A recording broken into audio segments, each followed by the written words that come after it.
Another minute. I will start in a minute. I'll just start off. The Venerable Vreeland is here. He'll be coming in a few minutes. He's stuck downstairs. So when it's 7 o'clock, we'll start the prayers, and then he'll take over. This has to be adjusted. Put Tara in there. That's better. Is it good? Yeah, it's good now.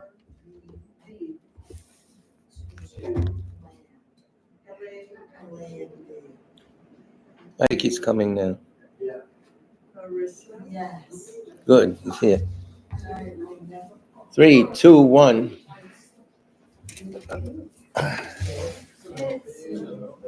Vreeland is here. Tony, sit. No, you sit here. It's time for you to start. We got to put him to work, right? People are sick of me. So good evening. Welcome, Venerable Nikki, dear friend, my teacher. No. Yes, you is. Okay. Nobody else wants to join. Need another chair? I can sit on the high chair. Have we begun? This clock says 40 minutes past. Yeah, I know. That's another 3. time zone. Taiwan time.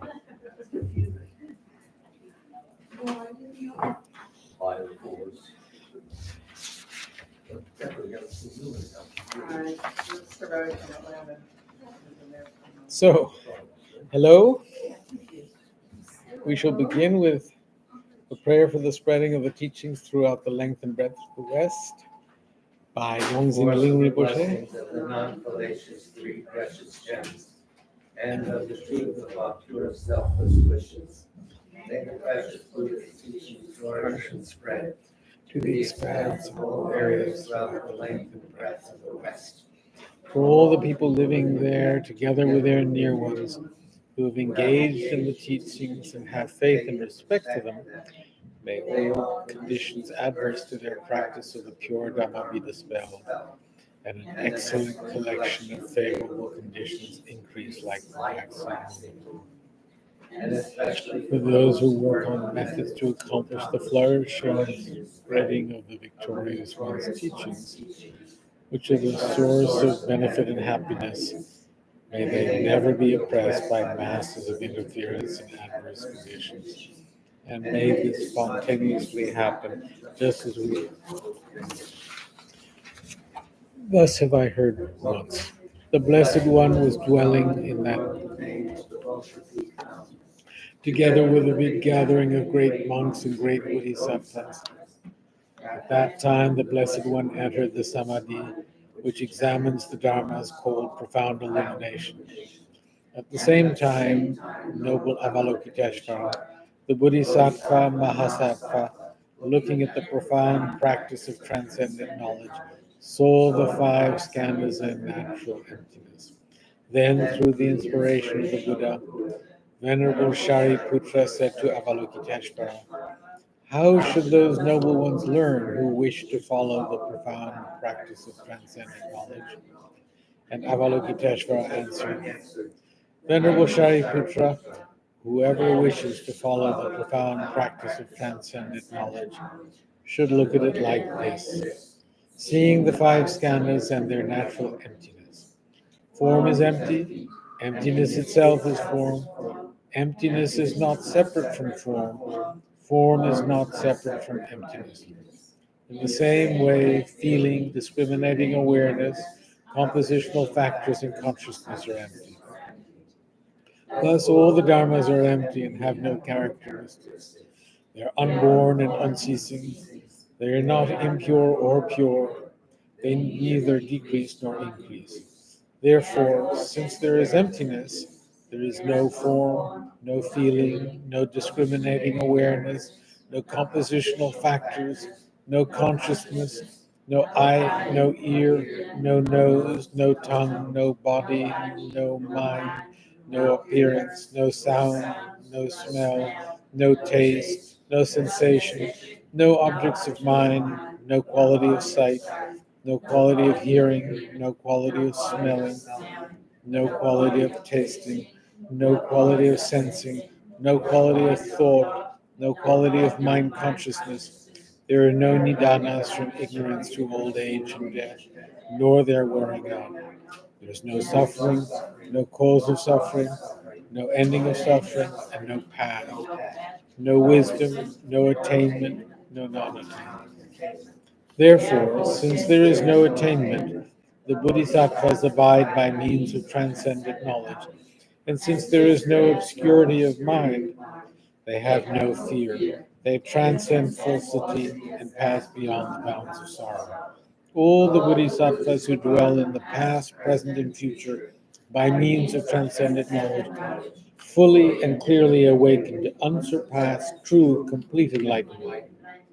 Therefore, the mantra of transcendent knowledge, the mantra of deep insight, the unsurpassed mantra, the unequaled mantra, the mantra which calms all suffering, should be known as, for there is no deception. In transcendent knowledge, the mantra is proclaimed, Tayata Om Gate Gate Paragate Para Samgate Buddhi Swaha. O Shariputra, this is how a Bodhisattva Mahasattva should learn profound transcendent knowledge. Then the Blessed One arose from that samadhi and praised the Bodhisattva Mahasattva Avalokiteshvara, saying, Good, good, O son of noble family, profound transcendent knowledge should be practiced just as you have taught, and the Tathagatas will rejoice. When the Blessed One had said this, Shariputra and Avalokiteshvara, that whole gathering in the world with its gods, humans, asuras, and gandharvas, their hearts full of joy, praised the words of the Blessed One. Generating bodhicitta. With the wish to free all beings, I shall always go for refuge to the Buddha, Dharma, and Sangha until I reach full enlightenment. Inspired by wisdom and compassion, today in the Buddha's presence, I generate the mind intent on full awakening for the benefit of all beings. As long as space endures, as long as sentient beings remain, until then may I too remain to dispel the miseries of the world. With the wish to free all beings, I shall always go for refuge to the Buddha, Dharma, and Sangha until I reach full enlightenment. Inspired by wisdom and compassion, today in the Buddha's presence, I generate the mind intent on full awakening for the benefit of all sentient beings. As long as space endures, as long as sentient beings remain, until then may I too remain to dispel the miseries of the world. With the wish to free all beings, I shall always go for refuge to the Buddha and Dharma until I reach full enlightenment. Inspired by wisdom and compassion, today in the Buddha's presence, I generate the mind intent on full awakening for the benefit of all sentient beings. As long as space endures, as long as sentient beings remain, until then may I too remain to dispel the miseries of the world.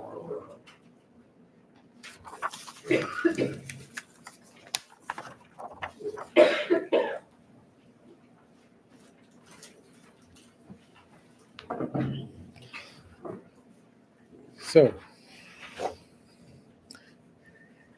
how are you? I'm sort of getting here.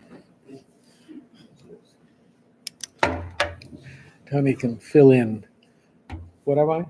We're exhausted. No, you're up early this morning, right? More exhausted than usual. So this morning, I set my alarm clock for 4:30 to get up and make my way to Kennedy Airport to welcome Rinpoche. And I woke up at 4 and I thought, Trungpa Rinpoche would get right up at 4. So I got right up and made my prostrations and bathed and brushed my teeth and shaved and went downstairs and swept and made water offerings and changed the water of the flowers And then I made food for my new Buddy, the cat, and gave him fresh water, both in the kitchen and in the shrine room. And then I made myself some tea and some toast, put some butter on it, little Marmite. It's like Vegemite. No, you can't say that, Tony.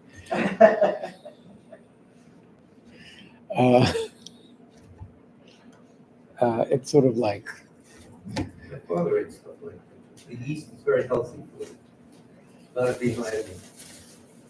the Australians worship Vegemite, the British worship Marmite. I suppose that King Charles is not fond of Marmite because it no longer has the official royal seal on it.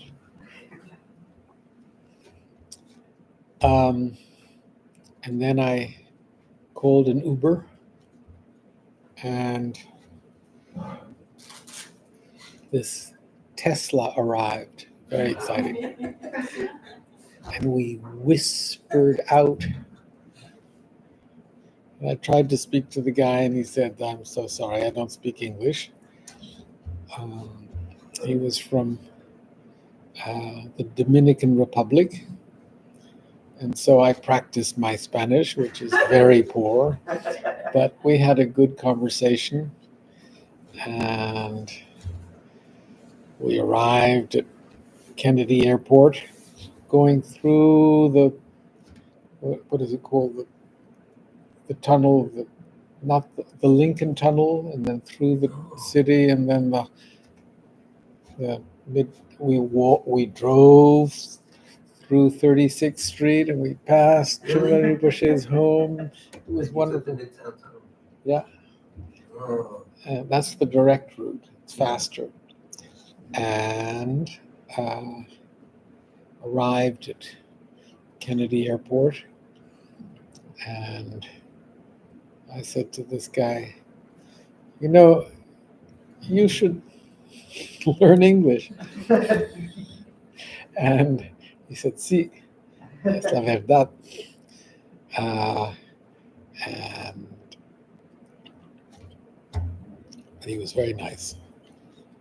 And I arrived up in the international arrivals area, and there was this whole Tibetan community, and there were monks from the different monasteries, Roseling, Seraje, Gyume, and then a bunch of people who came up to me and said hello, and were very kind, respectful, offered tea. And they were a group of ex-Roseling monks who knew me, but I kept trying to think, now, what would he look like in Monk's Road? And some I could remember and some I couldn't.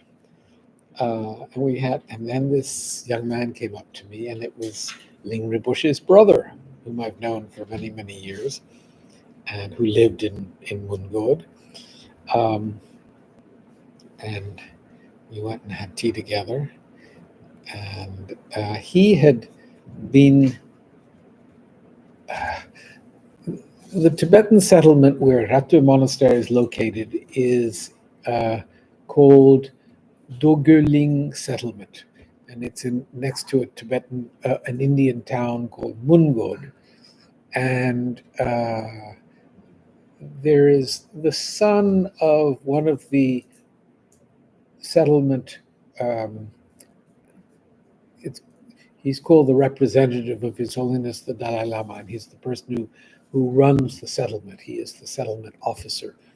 And his son, a prior representative, son, who's gone on to become a banker for Bank of Japan and done very well for himself, was brought up there and decided that he wanted to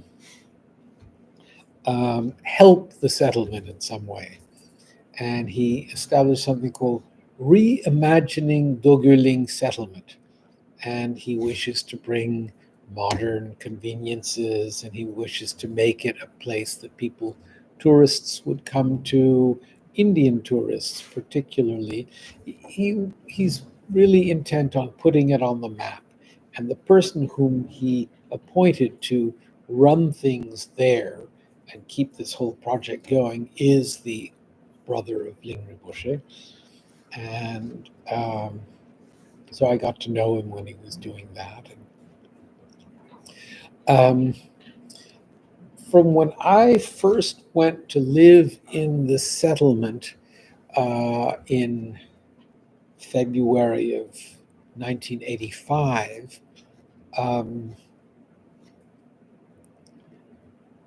I've watched certain evolutions, and I've watched certain sort of downward progressions.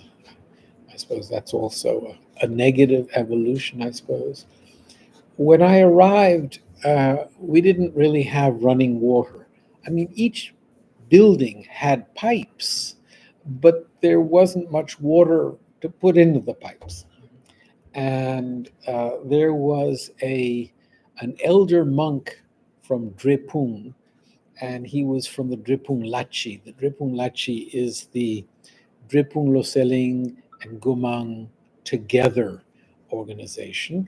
And there are times when all the monks of these two monasteries, Drepung Gomang and Drepung Loseling, get together in what's called the Dzogchen, the main temple of Drepung.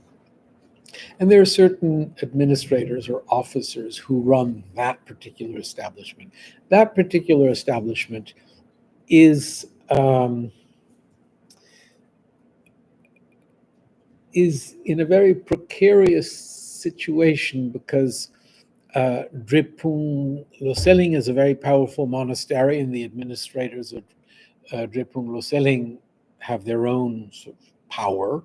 And then Drepung Gomang is its own entity, its own monastery, and the administrators of that have their own power.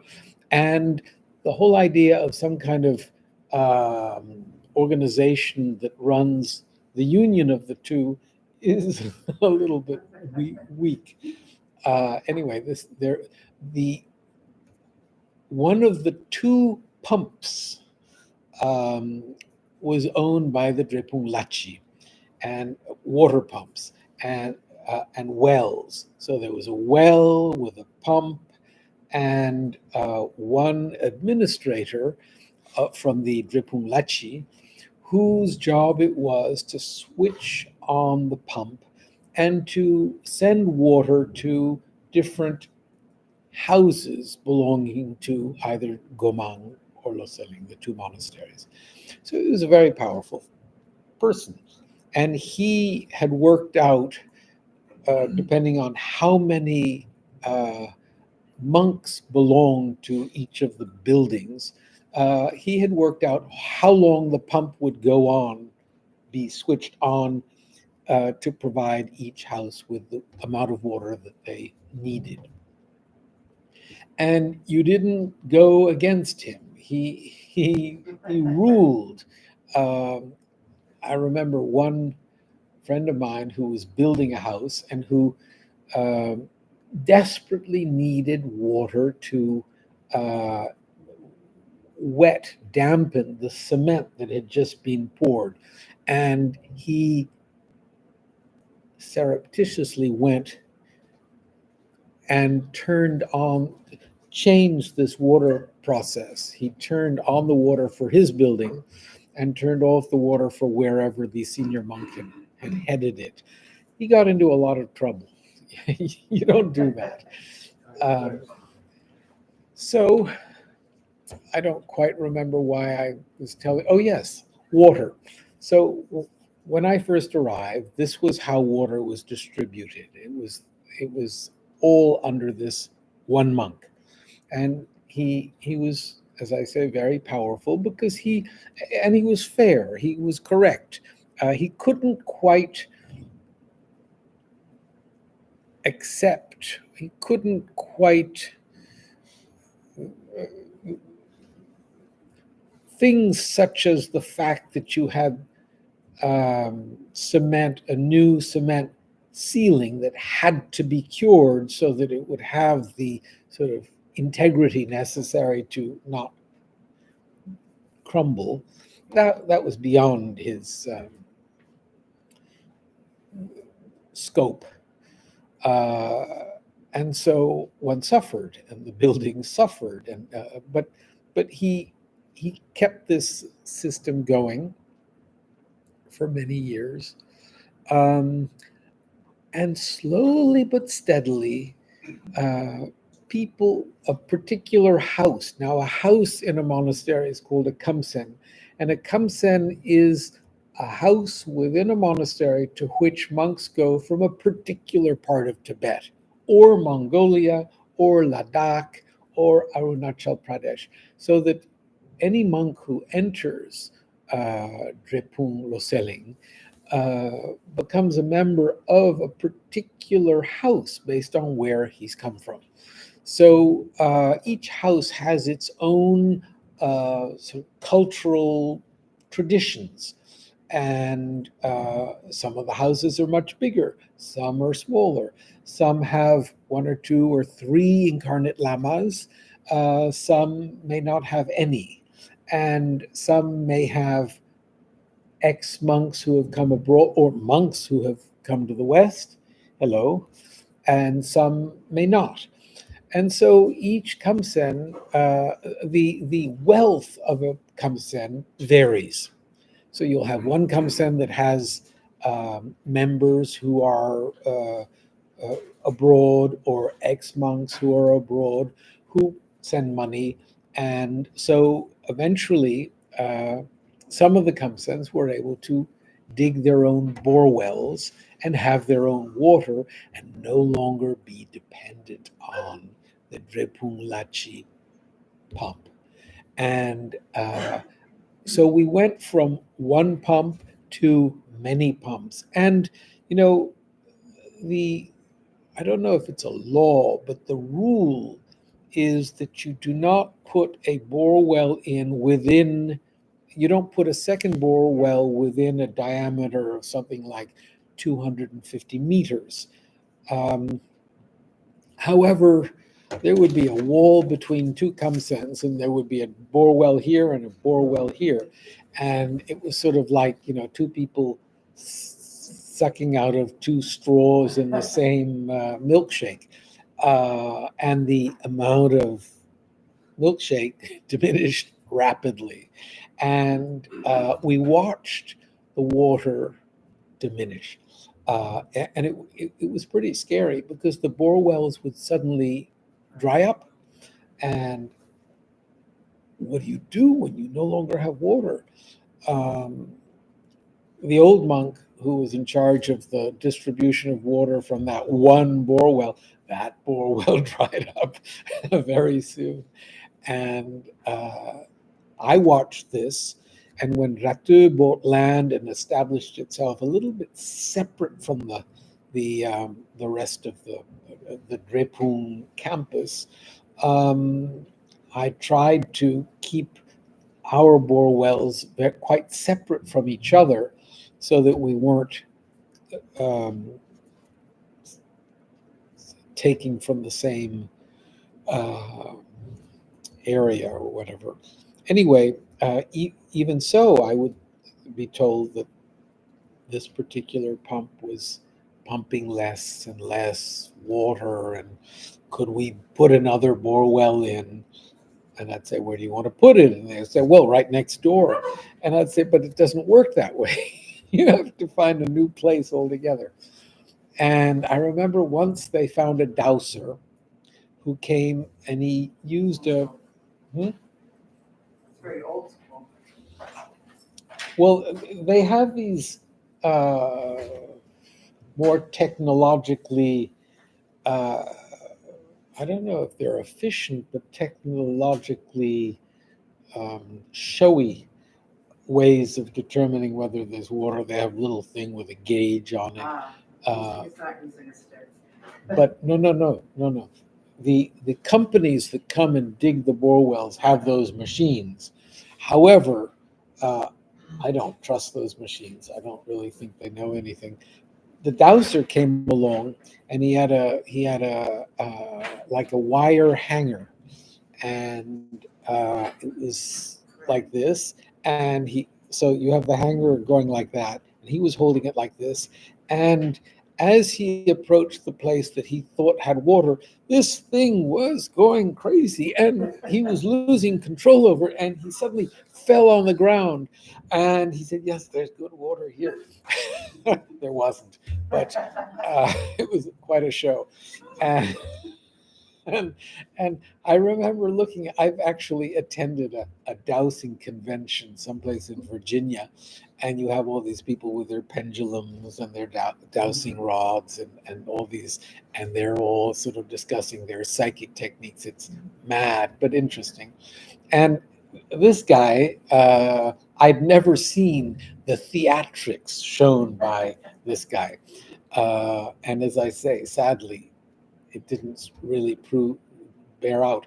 But it was it was quite something. He was in his lungi, his sort of loincloth thing, and boom, just thrown to the side. So when I became abbot, one of the first things I did was I actually, to tell the truth, our architect's daughter was getting married in Delhi, and I was invited to the wedding, or not. I'm not meant to attend weddings, but it was the wedding party, and I had my camera with me, and it was hot. It was summer, but there was a man, and he was wearing a woolen hat, and I took a picture of him, and he smiled, and then I felt so guilty for having done this that I went up and talked to him, and he said that he was a scientist and that he was from the uh, India Institute of Science, um, at IIT, India Institute of Technology, Delhi, which is a very, very fine school, and that his particular um, expertise was water management. And I said, I need you. And he was delighted to help. And I went to his home a few times, and he said, what you need is an institute that local, in someplace close to you, that can teach you how to do this, how to implement the technology available. And so he researched with me sitting next to him um, the institutes in the area, and we found one in Pune, which is a city, I don't know, an 8 hour drive away, which in India is sort of like, your neighbor. And so we sent, Pune, south of Goa. not south of Goa, it's south of Bombay, north of Hubli and south of Bombay. And it was the capital of Rajneesh's Yes. thing. That's what it is. And Or Indo, no? no, He's Pondicherry. yeah. Oh, Pondicherry, sorry. And I went there once and changed trains, because in India, all the train tracks were different gauges, and you had to change in Pune. And as I waited for my train between trains, people would come up to me and say, you are um, a Rajneesh follower. And I would say, no. Hmm? Mayor Baba was Pune, I think. Who? Mayor Baba. Mayor Baba. Mayor Baba. He was the mayor of Mayor Baba. Mayor. He was, I think, Farsi, and he took a vow of silence, and he became a teacher. I don't know Mayor Baba. Mayor Baba was, yep, orange. Tony He remembers was Mayor Baba. Nature Boy was a song that. Yeah, it was was like, dedicated to him. before Satchidananda, there was Venerable. I thought before Satchidananda there was Continue. Shivananda. Different lineage, I think. So, So We were at the airport, then we went to Water. water in India. water. So, Drink Poland Spring. Locura, pero refresca. 8 hours away in Pune. it's a long trip. Be patient. And so, our one administrator, the head of the dairy, we sent 4 people. I don't quite. One lay person who was working, one of our secretaries.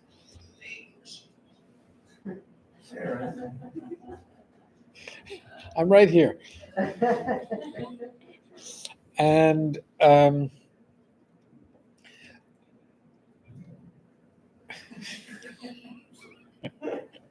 is this to keep me going or to slow me down?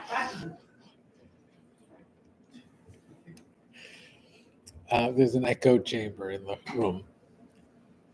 And so I suggested, bless you, that the head of the dairy go, and we also found a place to teach him how to run the dairy.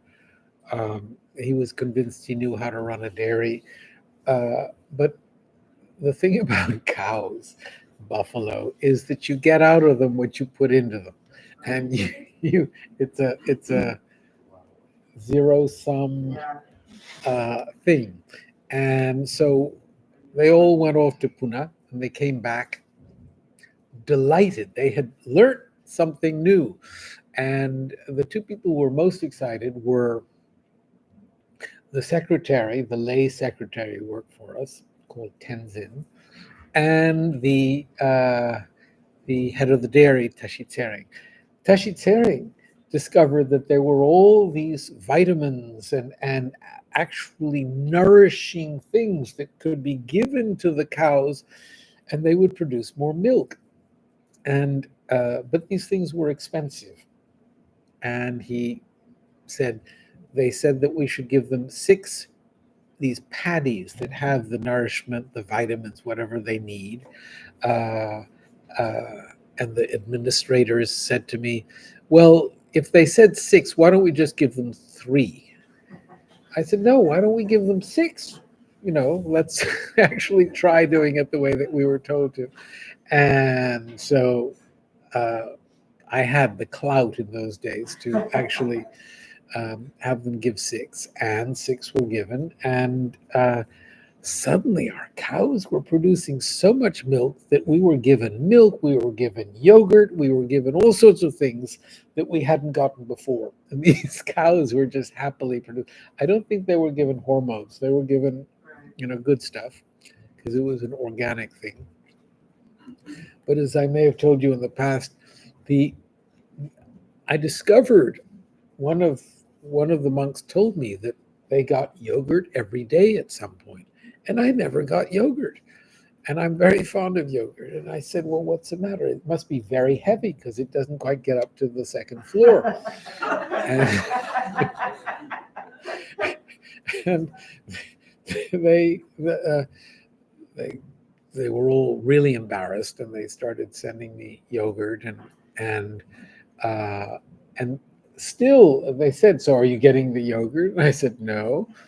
And so they went to check with the cook, Suresh, and Suresh came to see me. He said, the yogurt isn't very good. I don't think you should have it. I said, I'd like it. He said, well, it's sour, and it's anyway. They perfected the making of yogurt eventually, and the monks get yogurt. We have plenty of milk in the tea. It's all good. So that's the dairyman. And it was really an enlightening experience to discover that one could learn about how to care for cows. And the other thing they taught him was that you have to keep a dairy clean, and that he had a harder time understanding. I would go down, and abbots don't usually go visit the dairy, but I discovered the administrators didn't dare go down and tell the head of the dairy what to do, because he had a temper, and if anyone told him what to do, he'd say, "I quit," and he would. And they were all terrified that they would have to, find someone else to do it or do it themselves. And so I would walk down there and I'd say, "Hey, this is great. You're doing really well." Didn't they say something about, cleanliness? And I would say, "You should get the crew, the people who were working under him, to clean a little bit and to keep it up." And I said, "If you need extra funds, tell me and I will tell the administrators, but we should really keep the place as, the sanitation level should be." Rod Priest would not have passed it, I'm afraid. So that was the dairy. The water, this other project that the monks went to visit was this rainwater harvesting project, and they were teaching us how to catch the rain from our roofs. We have flat roofs with gutters, and you can catch the water, and you can do one of two things. You can either take the water and put it back into the aquifer. You just use a bore well and you just pour the water back into the into the aquifer, or else you put it into these cisterns. You put it into these tanks underground or above, well, underground, because you're getting it from ground level. And we actually began to have the landscaping such that we could catch the water during the monsoon. You get these torrential rainfalls, and we would catch this rain and put it down under the ground. So we had the cleaner water from the roofs that we would put into the cisterns, and then the water from the top of the soil we would put back into the. And one of the administrators was really against this, against putting it into the aquifers, and he objected to it. And I finally said, "Well, what do you have against it?" He said, "If we put it into the aquifer, it's going to spread and it's going to be accessible to everyone else around." I said, "But that's okay." He said, "No, it should be for us." And I said, "Well, who are the other people that it would?" He said, "Well, Drepung." I said, "They're our fellow monks. We can share water with them, but it'll help everyone, and we should really be the example that gets everyone else to do this." And I started to talk about it, but more importantly, this guy Tenzin, our secretary, lay secretary, who had gone to Pune and who had learned the whole technique, he really got into it. And unbeknownst to me, he became famous for his ability to explain rainwater harvesting. And there were television shows where he would talk about it, or YouTube things, and he really became. And the other, the settlement office asked if, I should say, he was a very sweet guy and he was very eloquent, but he didn't do much work. And so when the settlement came and asked if he could work for them 3 days a week, we said, "Yeah, absolutely, have him." And so he worked for us 3 days a week, and he worked for them 3 days a week, and he really became famous for the spreading of this technology. And I was also promoting it, saying, we are doing it, and this is already some of our bore wells that were virtually dry were coming to life again due to the fact that we were doing this. But everyone should do it. Every single roof in the settlement. I spoke to the settlement officer, and I said, we really have to all put our shoulders to this. And today, Ling Rinpoche's elder brother told me that the settlement had just received a grant for $50,000 to implement rainwater harvesting in all the camps within the settlement. And so it's happening. Hopefully not too late, but you have to start whenever you start. So that was a nice discovery today, as we awaited the arrival of Ling Rinpoche. And I'm in a meeting if it's for me. And Rinpoche arrived, and we all made a long line. There were monks from different monasteries, and then there were the former monks, and then there were the lay people. And I was rather touched because they put me at the head of the line as the former abbot, and it's sort of moving to me as a foreigner to be accorded that respect within the Tibetan tradition. Anyway, we welcomed Rinpoche, and then he was taken off to Woodside, where he's staying. And I came back to the city, and I sat in a little park and said my prayers and did what I had to do, and I've come here. So that's my story. Who used to say, and that's my story? So that's my story. So how are you?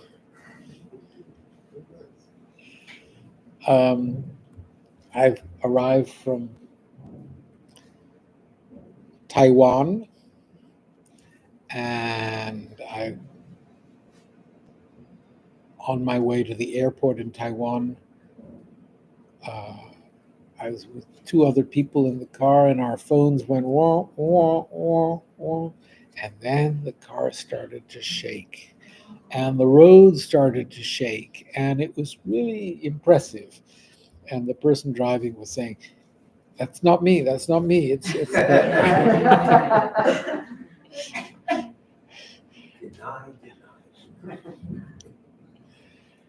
Anyway, we made it to the airport, and the airport is a big structure that I don't quite understand how they make cement that gives. But there wasn't a crack, there wasn't anything, and it was a major. They use rebars. Sometimes you see construction and there are wire rods coming through them. Yeah. So that allows the concrete, I think, to have some So the supports are like support and the force weight is designed so that it's a springy type thing for earthquake.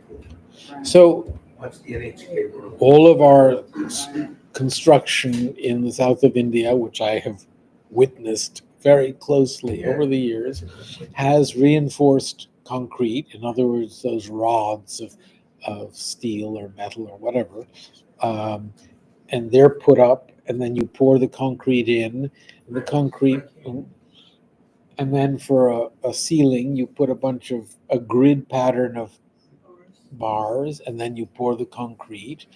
But concrete, if you have a chunk of concrete like that, it has no give.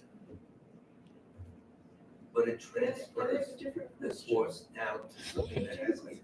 so were in Taiwan for the earthquake? And they brought it here. Did you come directly here and have the earthquake? That's right. Yeah. He's the one. That's the cause of A Jersey. little earthquake here. So here, the earthquake. So I was in the center, and the house went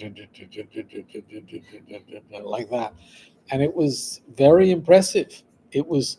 I sat, and I thought, should I get out of the house? And I thought, well, no, it's a wooden house. It has give. So I sat. It was okay. Then it stopped. And in Taiwan, as I said, the alarms went off right before the earthquake. Our earthquake was all finished here in New Jersey, and then I got on the train. I had to come into the city, and suddenly all the phones in the train car went. After the And it- 45 minutes later. Half hour later. No, I lived in. All our operators are busy now. I was in- So that was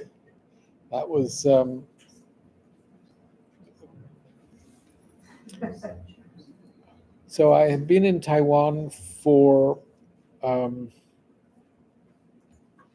well, I had gone there for a number of reasons. When I would go to Taiwan with Chungla Rinpoche, and he would go to this little town. So the big cities are Taipei, Taichung, Kaohsiung. And then next to Taichung, there's a town called Changhua. And within Changhua, there's a little village called Heme.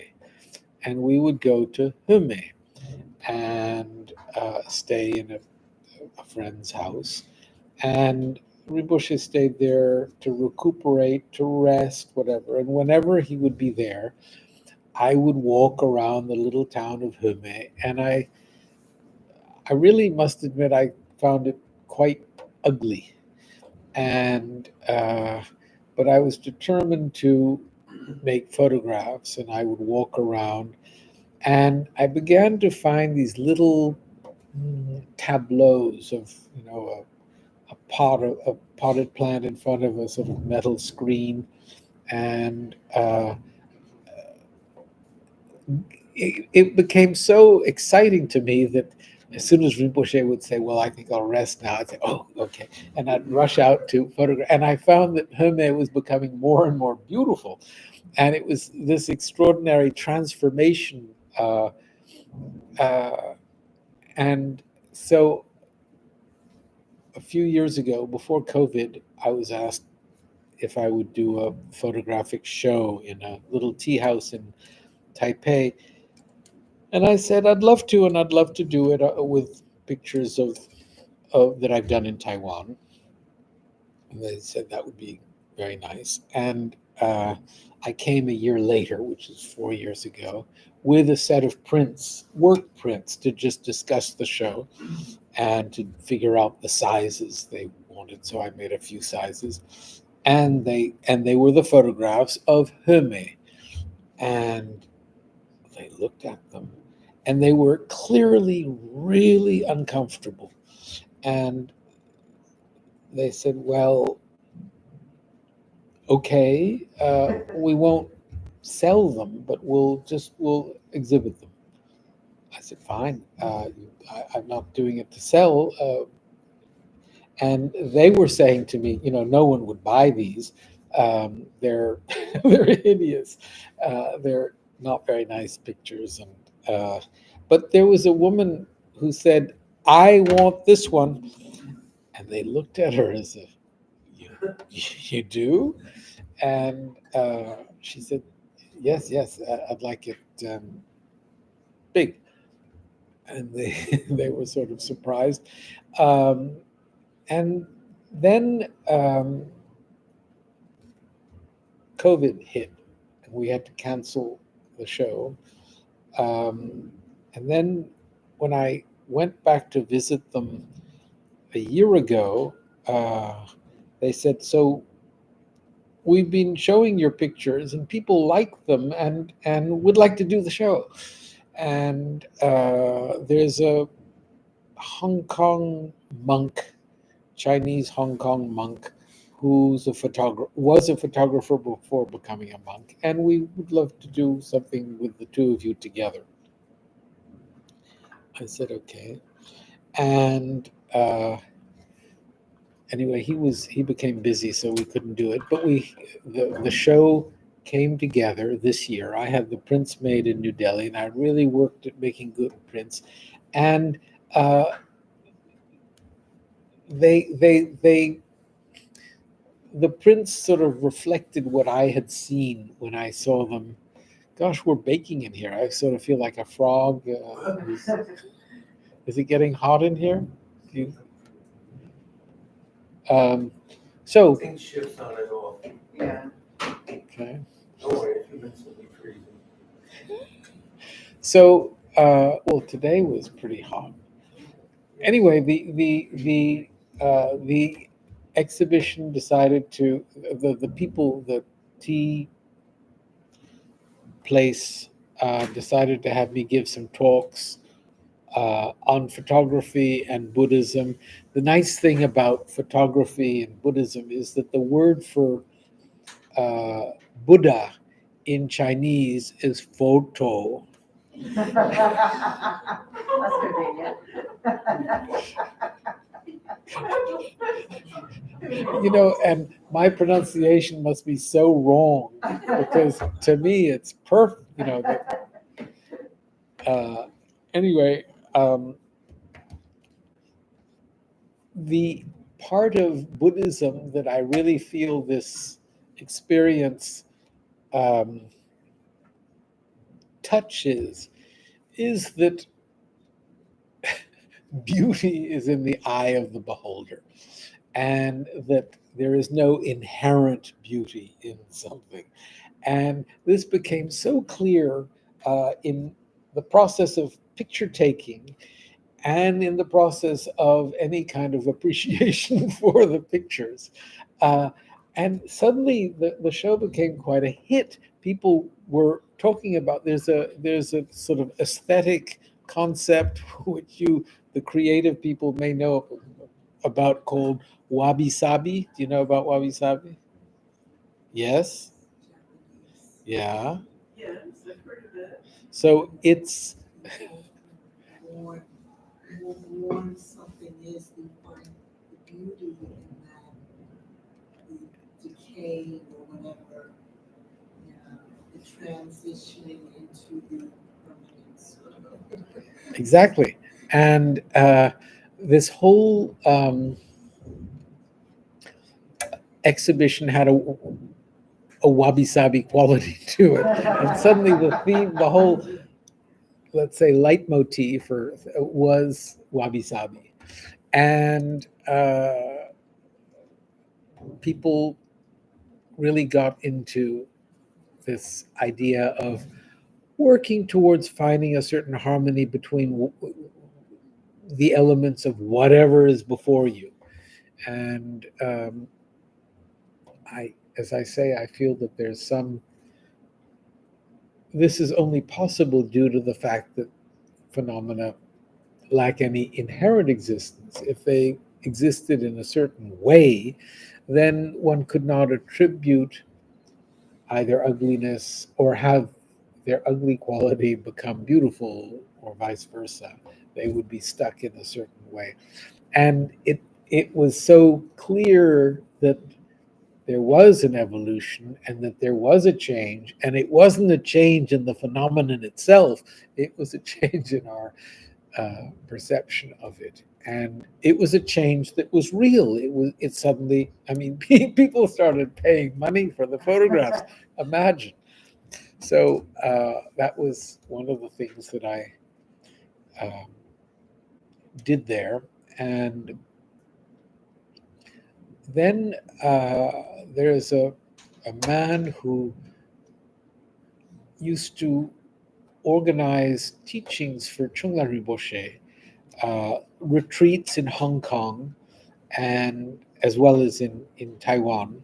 and he decided to put together a retreat based on teachings that Chungla Rinpoche had given on Lamrim, um, uh, that were recorded. And so everyone watched the recordings. There were 6 sessions, and then I would give a commentary or explanation, and then lead everyone in meditation on the different subjects that had been that Rinpoche had taught. And it was very beautiful because Rinpoche was teaching, and we all experienced Rinpoche's teachings, and then we thought about them and we meditated on them together. And this was a 4-day event. And I think all the people there had attended Rinpoche's teachings, knew Rinpoche, considered, they were going for him as their teacher. And it was lovely to see this reverence for Rinpoche and this commitment to working at internalizing his teaching. I mean, these people were coming from far away, from different parts of the island, and a few people came from Hong Kong to spend a few days really um, meditating on Rinpoche's teachings. So that finished on the 1st of April, and then I left early in the morning of the 3rd of April. The earthquake was on the way to the airport on the 3rd of April.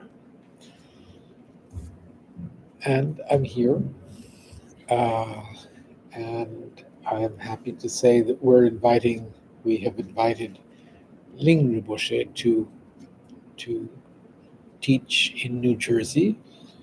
And as I think most of you know, Chungla Rinpoche requested that Ling Rinpoche assume the sort of spiritual direction of the Tibet Center, Kunkyap Tatu Ling. And Rinpoche had said, I will accept it when Rinpoche turns 100. And according to Tibetan counting, Rinpoche turned 100 the year he passed away. And so this will be the first visit by Rinpoche since he has assumed this position of the spiritual director of the center. So that's my news. If you have any questions, you could.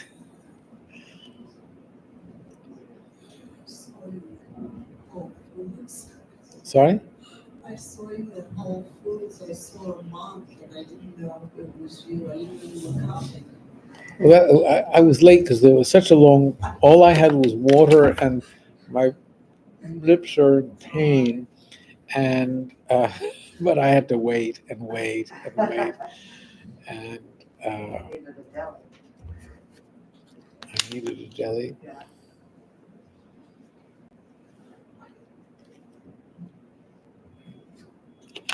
Eric has names. Your name. So, I have a name. Yes. Sunak Chun, an artist that I worked with at Evergreen, died in Korea. Not Chun. Sunak, Sunok, Chun, Sunak. Chun. Sunak Chong and Sheila Isham, who died,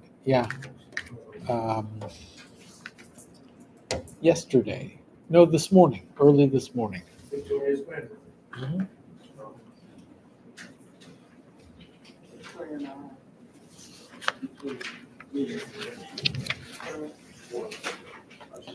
What is the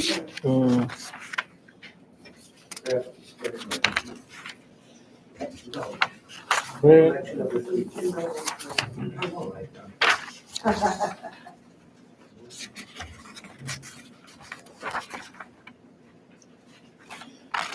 So the Sutra of the Recollection of the Noble Three Jewels. I prostrate to the Omniscient One.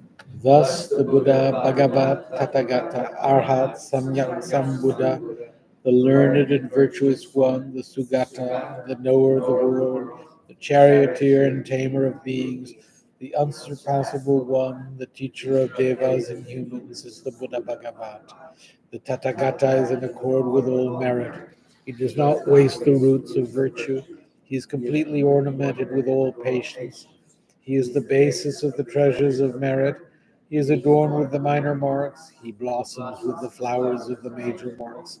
His activity is timely and appropriate. Seeing him, he is without disharmony. He brings true joy to those who long with faith. His knowledge cannot be overpowered. His strength cannot be challenged. He is the teacher of all sentient beings. He is the father of bodhisattvas. He is the king of noble ones. He is the guide of those who journey to the city of nirvana. He possesses immeasurable wisdom. He possesses inconceivable confidence. His speech is completely pure. His melody is pleasing. One never has enough of seeing him. His form is incomparable. He is not stained by the realm of desire. He is not stained by the realm of form. He is not affected by the formless realm. He is completely liberated from suffering. He is completely and utterly liberated from the skandhas. He is not possessed with dhatus. His ayatanas are controlled. He's completely cut the knots. He is completely liberated from extreme torment. He is liberated from craving. He is crossed over the river. He is perfected in all the wisdoms. He abides in the wisdom of the Buddha Bhagavats who arise in the past, present, and future. He does not abide in nirvana. He abides in the ultimate perfection. He dwells on the bhumi where he sees all sentient beings. All these are the perfect virtues of the greatness of the Buddha Bhagavan. Dharma is good at the beginning, good in the middle, and good at the end. Its meaning is excellent. Its words are excellent. It is uncorrupted. It is completely perfect and completely pure. It completely purifies. The Bhagavad teaches the Dharma well. It brings complete vision. It is free from sickness. It is always timely. It directs one further. Seeing it fulfills one's purpose. It brings discriminating insight for the wise. The Dharma, which is taught by the Bhagavad, is revealed properly in the Vinaya. It is renunciation. It causes one to arrive at perfect enlightenment. It is without contradiction. It is pithy. It is trustworthy and puts an end to the journey. As for the Sangha of the great Yana, they enter completely, they enter insightfully, they enter straightforwardly, they enter harmoniously. They are worthy of veneration with joined palms. They are worthy of receiving prostration. They are a field of glorious merit. They are completely capable of receiving all gifts. They are an object of generosity. They are a great object of complete generosity. The protector who possesses great kindness, the omniscient teacher, the basis of oceans of merit and virtue, I prostrate to the Tathagata. Pure, the cause of freedom from passion, virtuous liberation from the lower. This alone is the supreme ultimate truth. I prostrate to the Dharma, which is peace. Having been liberated, they show the path to liberation. They are fully dedicated to the disciplines. They are a holy field of merit and possess virtue. I prostrate to the Sangha. I prostrate to the Buddha, the leader. I prostrate to the Dharma, the protector. I prostrate to the Sangha, the community. I prostrate respectfully and always to these three. The Buddha's virtues are inconceivable. The Dharma's virtues are inconceivable. The Sangha's virtues are inconceivable. Having faith in these inconceivables, therefore, the fruitions are inconceivable. May they be born in a completely beautiful realm.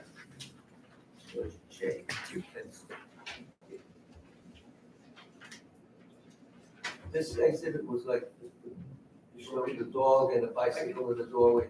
Those some pictures in it.